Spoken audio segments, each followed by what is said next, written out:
Hello students, I am Padmasri. Today I am going to explain an important concept in the biology.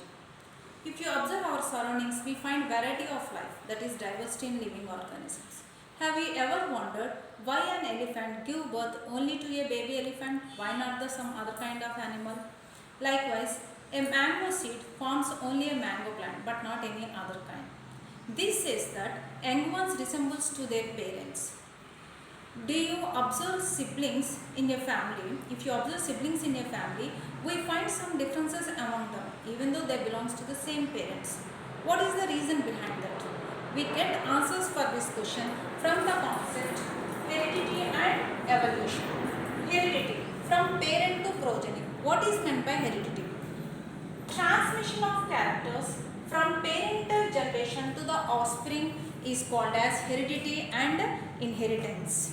That means here in the previous case, if you observe, the baby elephant resembles their parents because of the transmission of characters from the parent to the next generation. And what are variations? The differences in the characters among the individuals of a species. Here if you observe in a family, in the siblings, though they belongs to the same parents, but they are finding some differences in their characteristics. This is called as variations. And the branch of biology that deals with heredity and variations is called as genetics. Now we'll learn in detail about the variations. So variations are nothing but differences in the characteristics of individuals. For example, if you see in our friends, or if you observe the siblings, though they have common parents, but there are some differences in their characteristics. Like if you see the shape of the face, shape of the nose, and the type of earlobes, and the color of the hair, all these, if you observe such differences, if you observe such characteristics, we find some differences. And here if you see the advantages of variations, why these variations are useful to the living organisms. If you observe, organisms become distinct. That means we are telling that diversity of organisms are there in the surroundings. This diversity because of the variations only. Even within the same species, if you see, we are all human beings belonging to the same species, but we are able to recognize each other because of having these variations. Variations are useful in adapting towards the changing environment. For example, during some times, some variations occur in the young ones, which are useful for the young one to survive better in the environment. Like that, those changes are called as useful variations. And variations provide raw materials of evolution, because accumulation of variations in due course of time leads to the formation of new species, that is, new species originated, and this we shall be studying under evolution. So here, because of the accumulation of variations, as the new species is forming, this is also useful for the evolution, and new traits appear in the organisms, because we are having some characters which are not present in any one of the parent. Those characters are new characters, and sometimes such new characters are useful to the offspring for better survival than their parents in the surroundings. So these are the advantages of variations. And these variations are of two types. Some variations are non-inheritable, that means they are not transmitted to the next generation. Those are called as somatic variations. Some variations are there which are transmitted from one generation to the next generation. Those are called as genetic variations. If you see, during 19th century, a lot of work is done in the field of genetics. And if you see the studies done by some scientists, we will better know about the reasons of variations and how they are transmitted to next generation. And if you observe the work of some scientists, among them the famous person, that is the Gregor John Mendel. He done a lot of work in the field of genetics. That's why he was honored as father of genetics. And what he did, that is, if you observe, Mendel conducted several experiments in the hybridization, and he used one plant, that is Pisum sativa. Mendel conducted hybridization hybridization experiments for 7 years, that is from 1856 to 1863, and proposed the laws of inheritance in the living organisms. During Mendel investigations, he applied statistical analysis and mathematical logic in the biology for the first time. And he selected a garden pea plant, and the botanical name of garden pea plant is Pisum sativa. And the reason behind the selecting plant is, if you observe here, this garden pea plant, it is an annual plant. That means it completes its life cycle in short span. So this helped Mendel to observe the characters for several generations. And the second, it is a bisexual plant and it is self-pollinating, so that it helped the Mendel to observe the pure line characters. And even it can go with the, even it is possible with the cross pollination also. That means it helped the Mendel for observing the hybrid characters, and these are easily available, and also cultivating the pea plants is also easy. That's why Mendel selected this garden pea plant for his experiments. And this pea plant has 7 pairs of chromosomes. Mendel selected 7 contrasting characters which are clearly seen and which are located on different chromosomes. What are the characters he selected, we will see now.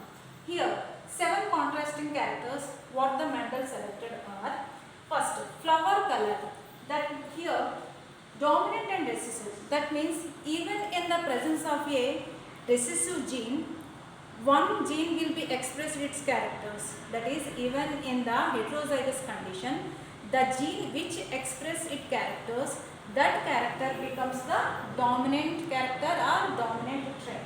That we will see in the monohybrid cross. Here flower color, if you see, 2 types of flowers are born, and some flowers are purple color and some are white color. Here the purple color is the dominant character. Flower position. Some flowers are arranged in the axils of the leaves and some are at the terminal portion. And here the dominant character is axial flowers and the recessive character is terminal flowers. Seed color. Yellow seed colored and green colored seed. Here yellow is the dominant character. Seed shape. They may be round or wrinkled, but the dominant character is the round shaped seed. Pod shape. So it is maybe smooth or inflated, or the shape may be constricted, and among these two, the inflated is the dominant character. Pod color, that is the pod color may be green or yellow, and the dominant character is the green. Stem length, the stem may be tall or may be dwarf. The dominant character is the tall. So these are the 7 contrasting characters selected by the Mendel. And he conducted experiment by using 10,000 pea plants belonging to the 34 different varieties, and he continued his experiments for 7 years, and finally he proposed the laws of inheritance. Now we want to understand some important terminology before going into the hybridization cross. What is the terminology we will see? Gene.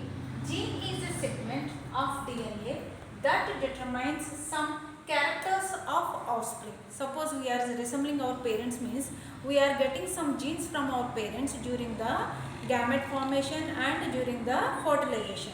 Because of that only we are getting some of the characters of our parents. So gene is a segment of DNA. Where the DNA is located? The DNA is located in the chromosomes, and these genes are responsible for the characters in the offspring. And trait. Any recognizable features of an organism is called trait. Suppose if we see the length of the stem is tall, that means we can able to see its length. So such a recognizable character, suppose the seed color is there, we can able to see. Such a recognizable character of an organism is called a trait. Alleles.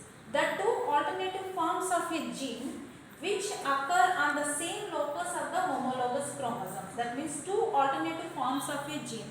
That means every character is controlled by 2 genes. For example, if you see, if the plant is tall, that means TT, that means the tallness is a character which is controlled by a pair of genes. This is one and this is the other. That means two genes are responsible for controlling a single character.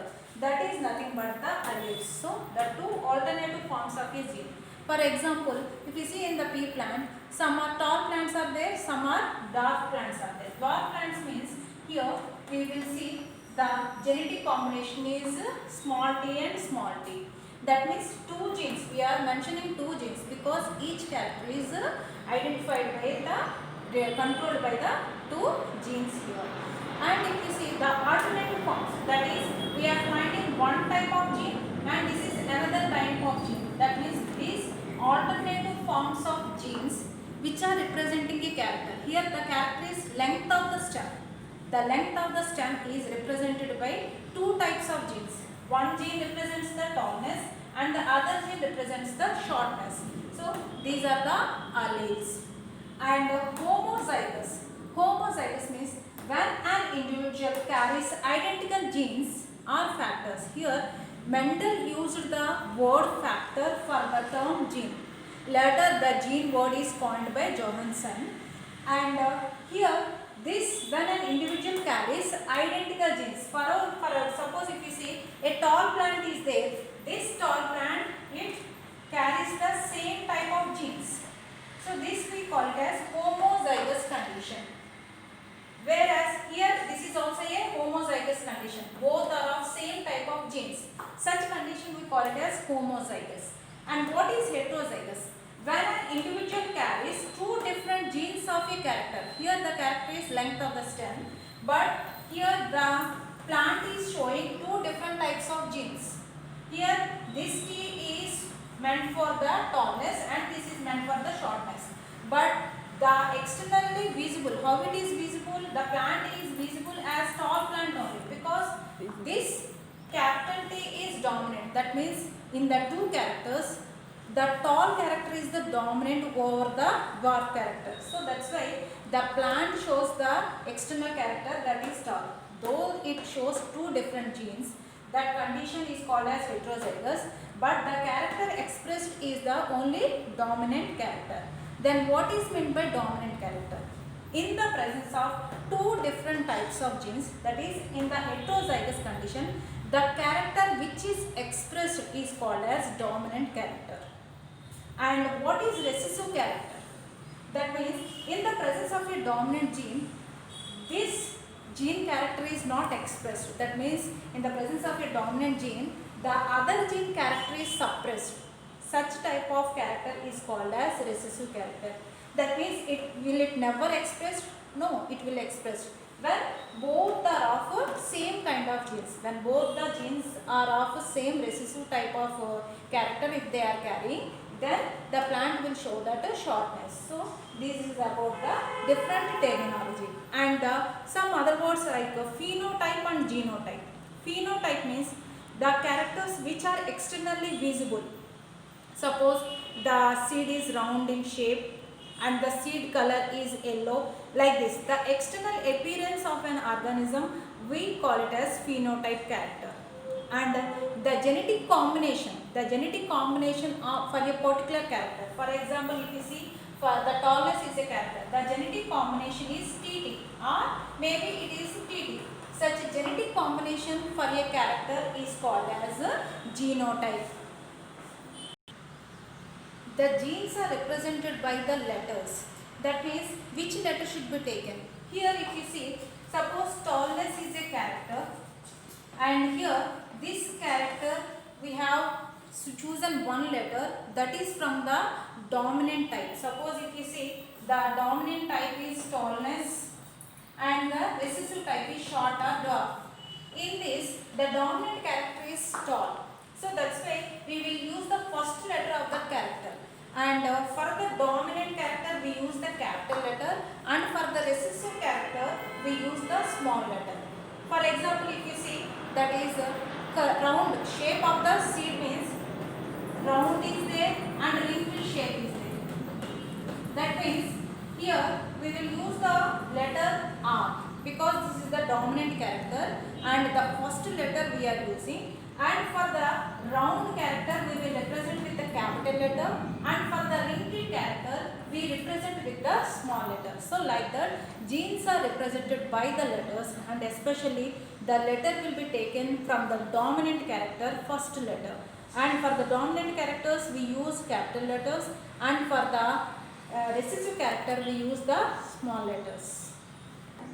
So these are important terminology which we come across in the next class. Here Mendel conducted many hybridization experiments, some monohybrid cross and dihybrid cross that we have in our syllabus.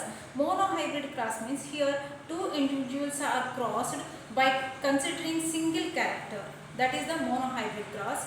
And the dihybrid cross means two individuals are crossed, and in that cross we consider two different characters. And here Mendel even postulated 3 laws based on this hybridization technique. So in the next class we will see the dihybrid cross and monohybrid cross, and the Mendel laws what he postulated.